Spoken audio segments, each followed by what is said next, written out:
Premier niveau, 15 000 candidats. Besoins physiologiques, boire, manger, dormir, se reproduire. Chapitre 1. S'il faut raconter mon histoire, alors autant commencer par ce jour pluvieux à Chinatown, puisque tout commence et tout finit à Chinatown.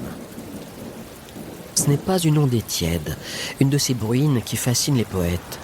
C'est une pluie drue, sauvage, une averse qui éparpille la foule en quelques secondes, mouille les cartons, les rend tout mous et filandreux, inutilisables comme matelas. Car les cartons, à Chinatown, ce sont nos matelas. Et ce jour-là, donc, je n'ai plus de lit.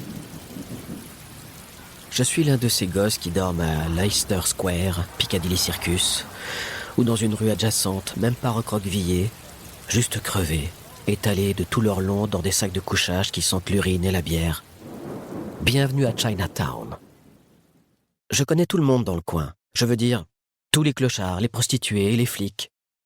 Les autres, ceux qui vivent normalement, comme ces touristes qui visitent la ville, je les observe comme une vache regarde passer les trains, en mâchant bruyamment. Quand j'en ai marre, j'écrase le chewing-gum sans goût avec mon doigt sur le trottoir, j'appuie fort et je l'étale. Celui qui devra le nettoyer aura plus de mal à le décoller. C'est donnant-donnant chez nous. Enfin, plutôt perdant-perdant, œil pour œil, dent pour dent.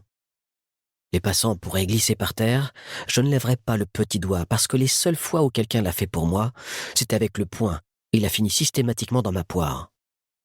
À Soho, la seule boutique où je peux me payer un truc, c'est le 7-Eleven, l'épicerie au néon clignotant 24 heures sur 24. Et ça tombe bien, car je n'ai pas d'horaire fixe.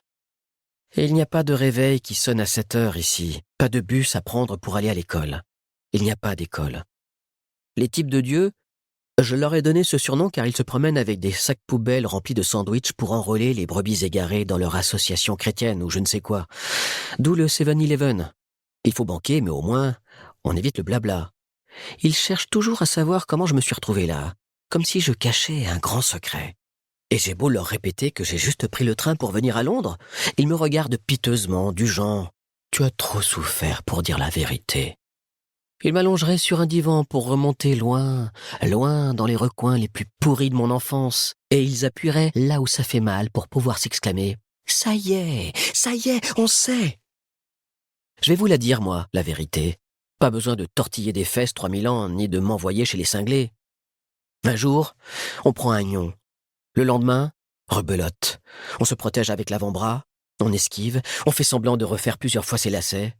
On dort un soir chez... Pour continuer à écouter ce livre audio gratuitement, cliquez sur le lien dans la description et vous pourrez l'écouter en entier sans frais grâce à l'essai de 30 jours d'Audible.